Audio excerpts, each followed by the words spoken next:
अस्सलाम वालेकुम guys, welcome back to my YouTube channel arts coaching. तो फ्रेंड्स, ये है पॉलिटिकल साइंस चैप्टर 2 पार्ट 6 और हम इसमें पढ़ेंगे संघर्ष और तनाव। तो बच्चों, संघर्ष किसको बोलते हैं? संघर्ष बोलते हैं स्ट्रगल, जद्दोजहद, मेहनत करने को। और तनाव बोलते हैं खींचातानी का माहौल, डिप्रेशन का माहौल, गुस्से का माहौल, इसको बोलते हैं तनाव। तो बच्चों, आई होप कि आपने खुद से रीडिंग कर ही ली होगी। नहीं कि खुद से रीडिंग, तो वीडियो को पॉज कीजिए और जाकर पहले खुद से रीडिंग कीजिए। ओके, तो चलिए चलते हैं बुक की तरफ। तो फर्स्ट पैराग्राफ में लिखा हुआ है कि पूर्व सोवियत संघ के अधिकांश गणराज्य संघर्ष की आशंका वाले क्षेत्र हैं। अनेक गणराज्यों में गृह युद्ध और बगावत चल रहा है और इसके साथ साथ इन देशों में जो है बाहरी ताकतों ने भी काफ़ी दखलंदाजी की है, जिससे स्थिति और भी ख़राब हुई। यानी कि बच्चों, जो पूर्व सोवियत संघ था उसके जो गणराज्य जो टूट गए थे उनमें संघर्ष चल रहा था अपनी अर्थव्यवस्था को सही करने के लिए, अपने लिए अच्छा सा शासन लाने के लिए। इन सब के लिए जो है वहाँ पर बहुत ज़्यादा संघर्ष चल रहा था और जो है कई सारे गणराज्यों ने गृह युद्ध भी जो है उसको गृह युद्ध और बगावत को झेला है। तो बच्चों, गृह युद्ध किसको बोलते हैं? गृह बोलते हैं घर को और युद्ध बोलते हैं जंग को, यानी अपने ही घर में लड़ाई करना, यानी कि अपने ही देश में अपने ही लोगों से लड़ाई करना, इसको बोलते हैं गृह युद्ध। और बगावत बोलते हैं कि अपने देश की सरकार से, उसके बनाए गए कानूनों से या उसकी बातों से सहमत ना होना, मानने से इनकार कर देना, तो इसको बोलते हैं बगावत करना। ओके बच्चों, तो आप लोगों को समझ में आया कि यहाँ बहुत ज़्यादा बगावत चल रही थी। रूस के दो गणराज्यों चेचेनिया और दागिस्तान में हिंसक अलगाववादी आंदोलन चले। हिंसक बोलते हैं खूनी और अलगाववादी आंदोलन बोलते हैं कि किसी भी बड़े से समूह, संस्कृति, राजनीतिक, आर्थिक, पूरे एक मतलब जो एक बड़ा सा समूह है, किसी भी बड़े से समूह का देश है, उनमें से जो है कुछ लोग जो है अपने लिए अलग से अपनी संस्कृति की, अपनी राजनीतिक आर्थिक स्थिति की अलग से मांग करें। जैसे कि हमारे यहाँ नक्सली लोग हैं, वो लोग क्या करते हैं, इंडिया में तो रहते हैं बट वो ये नहीं कह रहे कि उनको अलग से देश चाहिए, बट वो कहते हैं कि उनकी अपना एक कानून हो, उनका अपनी राजनीतिक, आर्थिक, अपनी अलग अलग स्थिति हो। तो इसी को कहते हैं कि किसी भी बड़े से राजनीतिक, आर्थिक स्थिति और किसी भी बड़े से समूह से लोगों का एक ग्रुप निकलकर अपने लिए अलग से मांग करे। जैसे बोलते हैं कि कश्मीर में भी अलगाववादी आंदोलन चल रहे हैं, तो उसी को बोलते हैं अलगाववादी आंदोलन, यानी कि अपने लिए अलग से मांग करना। ज़रूरी नहीं कि वो अलग से देश की ही मांग करें, अपने लिए एक एरिया की या फिर ये कहें कि सिर्फ अपने लिए अलग से कानूनों की मांग ही करना, तो इसी को बोलते हैं, ये सब अलगाववादी आंदोलन के अंतर्गत ही आता है। मॉस्को ने चेचन विद्रोहियों से निपटने के लिए जो तरीक़ा अपनाया और जो गैर जिम्मेदार तरीक़े से बमबारी की, तो ये सब जो है इंसानियत के ख़िलाफ़ काम किया, बट इससे भी आज़ादी की आवाज़ नहीं दबी। मध्य एशिया में तजाकिस्तान 10 वर्ष यानी 2001 तक गृह युद्ध की चपेट में रहा। इस पूरे क्षेत्र में कई सांप्रदायिक संघर्ष चल रहे हैं। सांप्रदायिक संघर्ष किसको बोलते हैं? सांप्रदायिकता किसको बोलते हैं? सांप्रदायिकता बोलते हैं धर्म के नाम पर भेदभाव करना, यानी एक धर्म के लोग अपने आप को दूसरे धर्म के लोगों से ऊंचा मानने लगे, उनके साथ भेदभाव करने लगे, तो इसी को बोलते हैं सांप्रदायिकता। सांप्रदायिक संघर्ष चल रहे थे। अज़रबैजान का एक प्रांत नगर्नो कराबाख है। यहाँ के कुछ स्थानीय अर्मेनियाई अलग होकर अर्मेनिया से मिलना चाहते थे। जॉर्जिया में दो प्रांत हैं जो स्वतंत्रता चाहते हैं, गृह युद्ध लड़ रहे हैं। यूक्रेन, किर्गिजिस्तान तथा जॉर्जिया में मौजूदा शासन को उखाड़ फेंकने के लिए आंदोलन चल रहे हैं। कई देश और प्रांत नदी जल के सवाल पर आपस में भिड़े हुए हैं। इन सारी बातों की वजह से अस्थिरता का माहौल है और आम नागरिक का जीवन दूभर है। तो बच्चों, आप लोगों को समझ में आया, मतलब कि पूरा ही मध्य एशिया जो पूरा एरिया है उसमें सारे ही देशों में कोई ना कोई किसी ना किसी बात से लड़ रहा था। कोई अपने ही देश में लड़ रहा था, कोई बाहर के लोगों से लड़ रहा था, किसी को कुछ चाहिए, कहीं अंदर जातीय संघर्ष चल रहा था, कहीं सांप्रदायिक संघर्ष चल रहा था। मतलब काफ़ी आम नागरिक का जीवन बहुत ज़्यादा दूभर था। तो चलिए पढ़ते हैं अगले पैराग्राफ में क्या लिखा हुआ है कि मध्य एशियाई देश में जो है पेट्रोलियम पाया जाता था। तो इसकी वजह से ये जो है, इससे इनको फ़ायदा तो हुआ, जैसे कि हमने पिछली वीडियो में पढ़ा था कि सोवियत संघ जब टूट गया था तो मध्य एशियाई देशों ने जो अपना पुनर्जीवन जो स्टार्ट किया, फिर से जो खड़ा होना शुरू किया, तो उसकी एक बड़ी वजह थी कि उनके देश में प्राकृतिक संसाधन तेल जो है काफ़ी बड़ी मात्रा में पाए जाते थे, जिससे वो दूसरे देशों को सप्लाई करते थे। तो उसके बदले में उनको जो किराया मिलता था, उससे उन लोगों ने अपना फिर से खड़ा होना, अपनी अर्थव्यवस्था सही करनी शुरू की। तो वही वहाँ पर विशाल भंडार था तेल का। इससे इन गणराज्यों के आर्थिक लाभ तो हुआ, बट इसकी वजह से ये जो है बड़ी शक्तियों के लिए, तेल की कंपनियों के लिए युद्ध का अखाड़ा बन गए।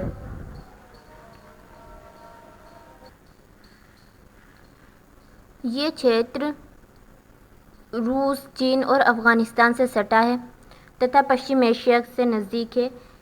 11 सितंबर 2001 की घटना के बाद अमेरिका इस क्षेत्र में सैनिक ठिकाना बनाना चाहता था। उसने किराए पर ठिकाने हासिल करने के लिए मध्य एशिया के सभी राज्यों को भुगतान किया और अफ़गानिस्तान तथा इराक में युद्ध के दौरान इन क्षेत्रों से अपने विमानों को उड़ाने की अनुमति ली। यानी कि बच्चों, हमने पढ़ा 11 सितंबर 2001 की घटना, यानी 9/11, जो हम लोग जानते हैं 9/11 में जो अमेरिका के टावर्स पर जो हमला हुआ था, उसके बारे में।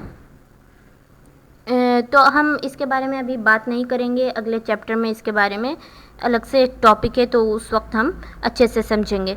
तो बच्चों, यहाँ देखा क्या, अमेरिका चाहता था कि वो यहाँ पर जो है अपने सैनिक ठिकाने बनाए, उसने बना भी लिए थे।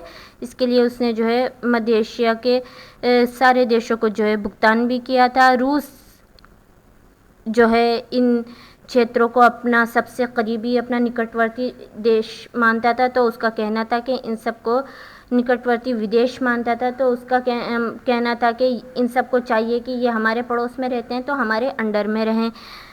खनिज तेल जैसे संसाधन की मौजूदगी के कारण चीन के हित भी इस क्षेत्र से जुड़े हैं और चीनियों ने सीमावर्ती क्षेत्रों में आकर व्यापार करना शुरू कर दिया है। यानी कि यहाँ पर जो इतने इस लालच के चक्कर में, लालच के चक्कर में ही कहेंगे बच्चों, चीन सोचता था, चीन के भी हित जो है इस जो है क्षेत्र से जुड़ते थे। तो उसने क्या किया, सीमावर्ती क्षेत्र में, यानी कि ऑफ बॉर्डर, यानी बॉर्डर वाले क्षेत्र में, जो बॉर्डर का एरिया है, वहाँ आकर व्यापार करना शुरू कर दिया ताकि धीरे धीरे अंदर घुस सकें।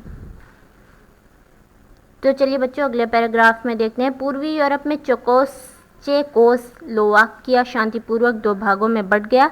चेक तथा स्लोवेकिया नाम के दो देश बने, लेकिन सबसे गहन संघर्ष बाल्कन क्षेत्र के गणराज्य यूगोस्लाविया में हुआ। तो बच्चों, सबसे गहन संघर्ष कहाँ हुआ? बाल्कन क्षेत्र के गणराज्य यूगोस्लाविया में। तो अब आप बच्चों सोच रहे होंगे, बाल्कन क्षेत्र वही जो हमने पिछली पार्ट में जो है बाल्टिक क्षेत्र के बारे में पढ़ा था? तो बच्चों नहीं, बाल्कन क्षेत्र और बाल्टिक क्षेत्र में बहुत बड़ा फ़र्क है। बाल्टिक कंट्रीज़ में 3 ही कंट्रीज़ थी। कौन कौन सी? लिथुआनिया, इस्टोनिया और जॉर्जिया। ये तीनों कंट्रीज़ थी, ये बाल्टिक सी के बराबर में थे, तो इसलिए ये बाल्टिक कंट्रीज़ थी। बट बाल्कन कंट्रीज़ एकदम अलग हैं। ये किसी बाल्कन समुंदर के किनारे, बाल्कन सी के किनारे नहीं है, बल्कि ये एक जो है, चलिए इसके बारे में मैंने आप लोगों के लिए नोट्स में जो है बहुत शानदार सा लिख रखा है, तो आप उन सब को जो है देख लीजिएगा। तो वैसे बाल्कन जो है एक प्रायद्वीप है पूरा, उसमें काफ़ी सारी कंट्रीज़ हैं, तो इन सभी कंट्रीज़ को जो है बाल्कन कंट्रीज़ कहा जाता है। तो चलिए इसके बारे में अभी थोड़ी देर में पढ़ते हैं।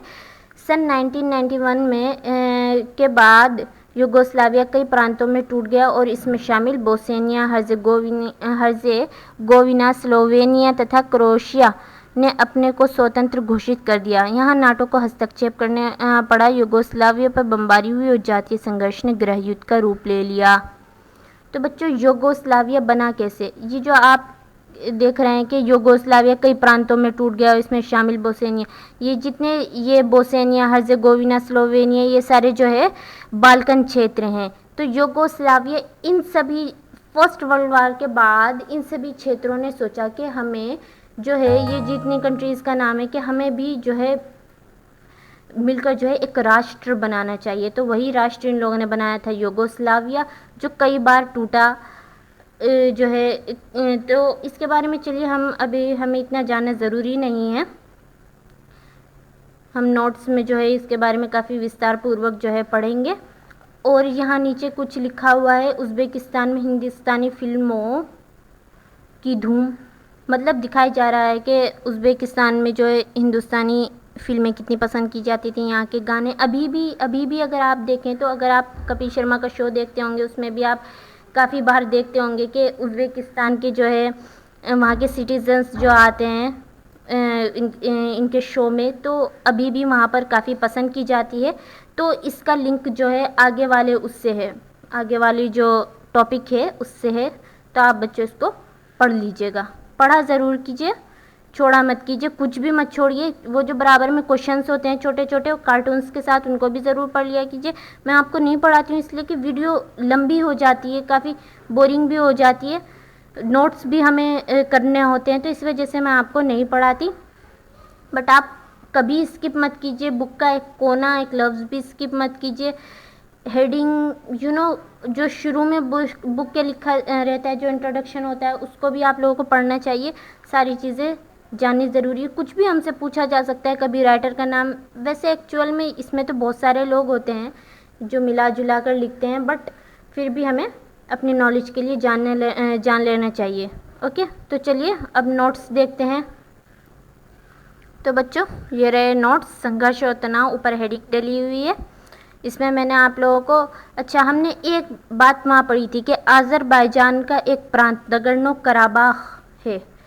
तो हमने पढ़ा था एक लफ्ज़ प्रांत, गर्चे कि वो वर्ड हम ऐसे फ्लो में पढ़ते चले गए, हमने उसके बारे में उस टाइम भी बात नहीं की। देखिए हम भी ऐसे बात नहीं, बट जब मैंने उसको मैं जब पढ़ रही थी खुद से आप लोगों को पढ़ाने के लिए, तो ये लफ्ज़ मुझे काफ़ी वो लगा कि हमें इसको जानना कितना ज़रूरी है, हमारी इंडिया से कितनी रिलेट करती है, हमारी जनरल नॉलेज से, हमारी अपनी जीके से कितना रिलेट करता है ये क्वेश्चन के प्रांत होता क्या है। तो वही मैंने आप लोगों को बहुत अच्छे से यहाँ पे बताया। एक एक बात बताइए, पूरी प्रांत किसे कहते हैं, इसके आंसर में कितनी बातें होती हैं, सारी बातें मैंने इधर लिखी हैं। तो आप लोगों को चाहिए कि आप इसको अच्छे से पढ़ भी लें, और इसको जो आप लोगों ने कॉपी बनाई पॉलिटिकल साइंस की उसमें अच्छे से लिख लें।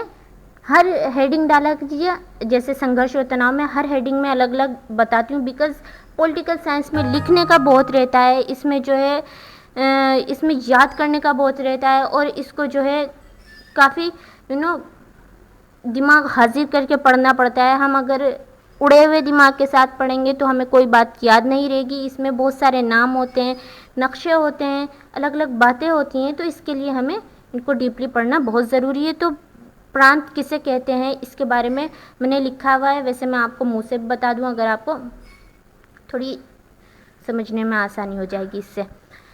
प्रांत बच्चों, प्रांत एक्चुअल में है क्या, प्रांत जो है जिसको हम राज्य बोलते हैं, जैसे कि हम बोलते हैं बिहार राज्य, यूपी राज्य, असम राज्य और राजस्थान राज्य, एक्चुअल में यही वो हैं, क्या कहते हैं, प्रांत हैं, बट हम इनको राज्य बोलते हैं बिकॉज हम इनको शुरू से राज्य बोलते आ रहे हैं।